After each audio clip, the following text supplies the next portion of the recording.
Hello दोस्तों, आज मैं बात करूंगा फेयर सेंड से लोन कैसे ले सकते हो और उसका बेनिफिट्स क्या है, फ़ायदा क्या क्या है, कौन कौन लोग ले सकते हो और प्रोसेस कैसे करना है।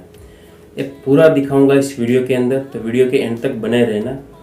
अगर दोस्तों वीडियो अच्छा लगे तो शेयर और चैनल को सब्सक्राइब ज़रूर कर ले, क्योंकि आपको सबसे पहले नोटिफिकेशन मिलता रहे। तो आज हम बात करेंगे फेयर सेंड के बारे में।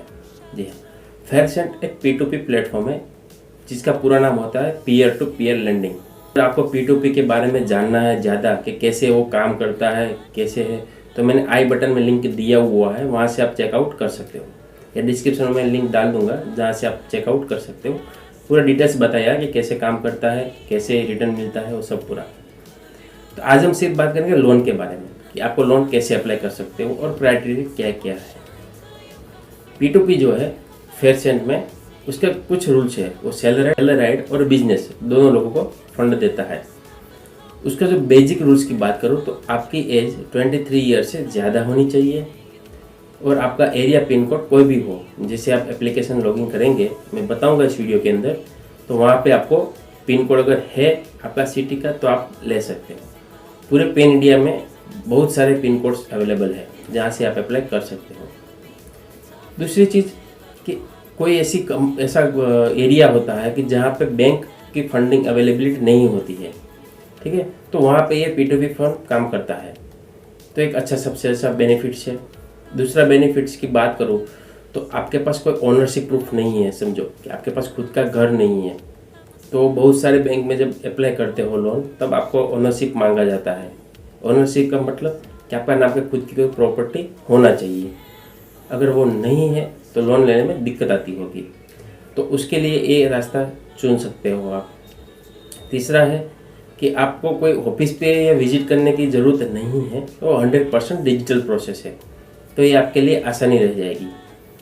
तो ये था कॉमन रूल्स। अब बात करते हैं प्रोसेस करने के लिए क्राइटेरिया की बात। आप सैलरीड पर्सन हो, मतलब कि आपकी सैलरी बैंक अकाउंट में आ रही है, उसके लिए जो है 6 महीने से कंटिन्यू सैलरी 25,000 से ज़्यादा आनी चाहिए।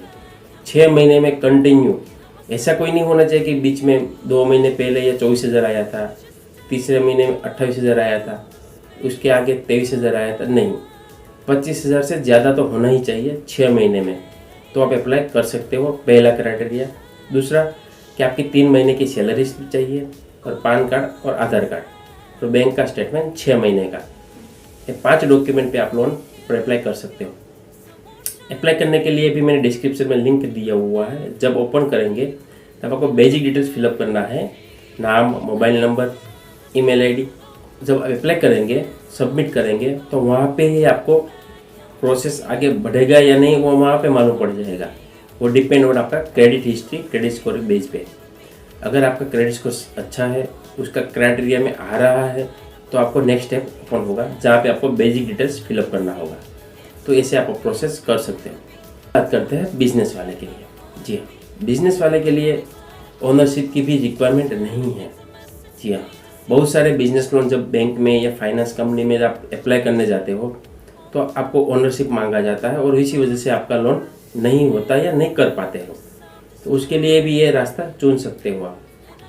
उसमें भी आपकी एज 23 ईयर से ज़्यादा होनी चाहिए, आपका क्रेडिट स्कोर अच्छा होना चाहिए, और कोई भी लोन चल रही है, चाहे कोई चालू हो, लोन बंद कर दिया हो, पास्ट में लिया हो, तो आपके लोन सब रेगुलर होना चाहिए, तो अप्लाई कर सकते हो। उसके लिए डॉक्यूमेंट्स की बात करें तो आपका पैन कार्ड, आधार कार्ड, बिजनेस का रजिस्ट्रेशन प्रूफ।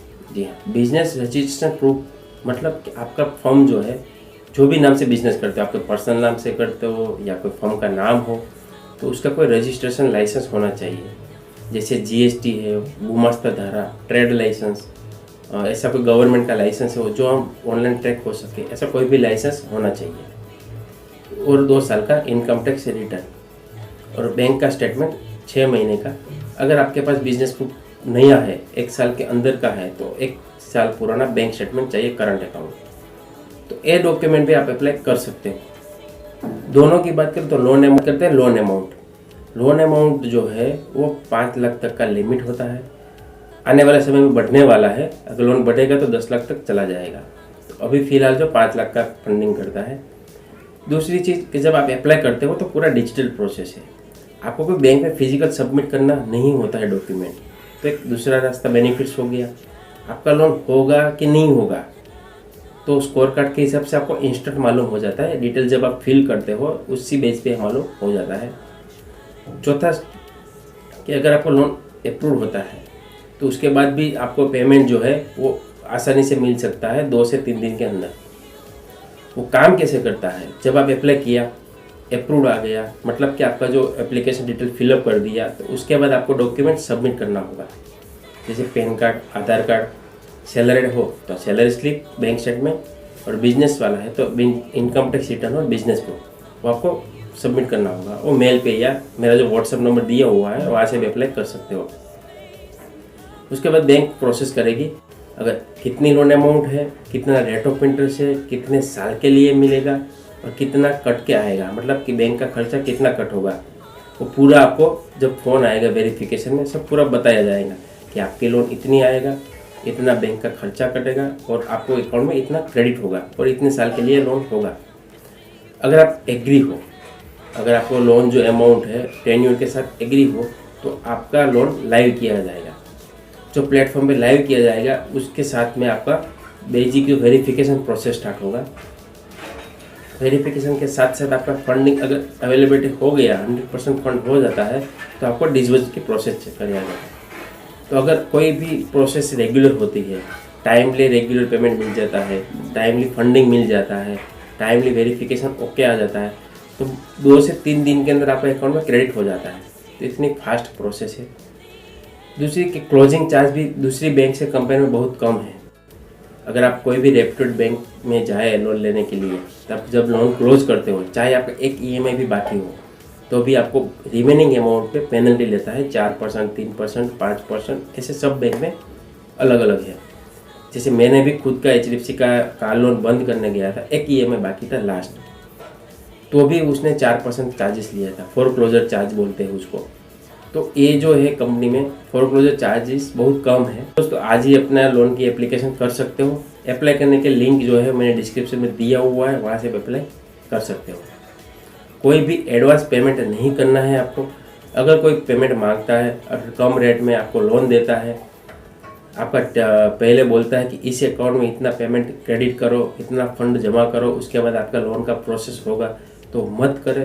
क्योंकि आजकल बहुत सारे फ्रॉड जो है वो कंपनी का नाम या कंपनी का फ्रॉड सैंक्शन लेटर बना के आपको मेल या व्हाट्सएप करता है और उसके बाद बोला जाता है कि आप इतना पेमेंट करो आपका लोन का प्रोसेस आगे बढ़ाने के लिए। तो वो गलत बात है, वो 100% फ्रॉड है। तो ऐसे कोई भी आपको पेमेंट मांगे, चाहे कंपनी वाला भी मांग नहीं सकता, क्योंकि आपका जो लोन है वो उसमें से काट के ही आपको फंडिंग देने वाला है। तो आपको पेमेंट क्यों करना है जब आपके पास नहीं है तो ही आप लोन ले रहे हो, राइट? तो ये गलत है। अभी मार्केट में बहुत सारे ऐसे कॉल्स आ रहे हैं, हमारे पास सैंक्शन लेटर भी आते हैं, तो ऐसे चेक करके ही आप करें। 100% कोई बैंक नहीं मांगती, तो पेमेंट करने के लिए मन के तो मना ही करें आप।